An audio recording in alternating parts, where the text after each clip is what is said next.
On the morning of Saturday, December 14, 1799, George Washington awakened before dawn and told his wife Martha he was so sick that he could barely breathe.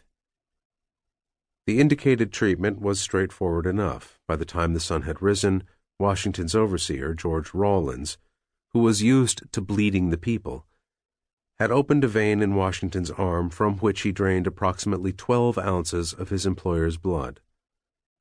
Over the course of the next 10 hours, 2 other doctors, Dr. James Craik and Dr. Elisha Dick, bled Washington 4 more times, extracting as much as 100 additional ounces.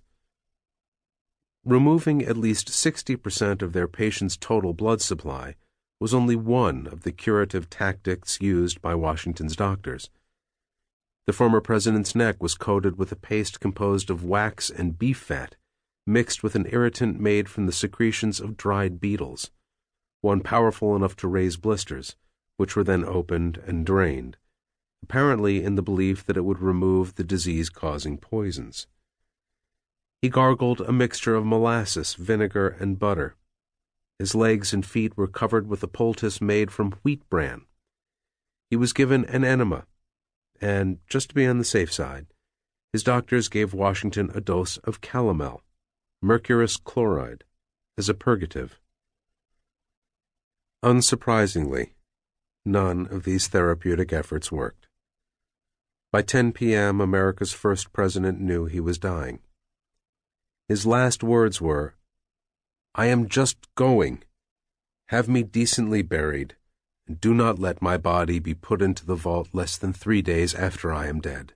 Do you understand me?" "'Tis well."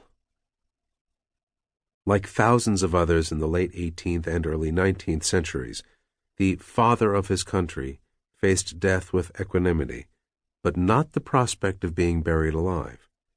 Hundreds of designs for so-called safety coffins, fitted with bells or other signaling devices, were patented from 1780 on.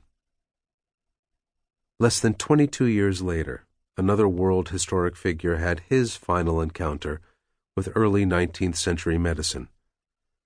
Napoleon Bonaparte, exiled to Longwood House on the South Atlantic island of St. Helena after his defeat at Waterloo in 1815, experienced bouts of abdominal pain and vomiting for months, while 4 different physicians, each of whom wrote a memoir about their famous patient, treated him by administering hundreds of enemas and regularly dosing him with the powerful emetic known chemically as antimony potassium tartrate, not perhaps the best treatment for a patient already weak from vomiting.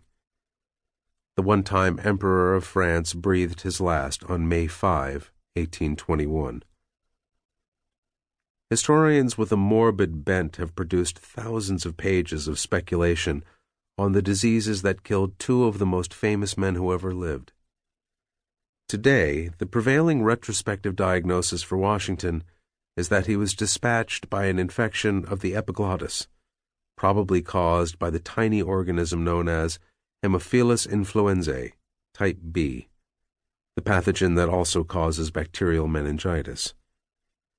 A popular minority opinion is that Washington died from PTA, or peritonsillar abscess, a strep infection that creates an abscess under the tonsil that swells with pus until it actually strangles the patient. The other name for PTA is quinsy or quincy, from the Greek word that means to strangle a dog. One thing that didn't kill Washington, despite its mention in just about every biography of the man, was his tour of Mount Vernon in cold, wet weather during the days leading up to his death, and his decision to dine with friends wearing still wet clothing on the night of December 13. Infectious diseases aren't caused by catching a chill. The debate about the cause of Napoleon Bonaparte's death is, likewise, fueled by enough raw material that it seems likely to go on forever.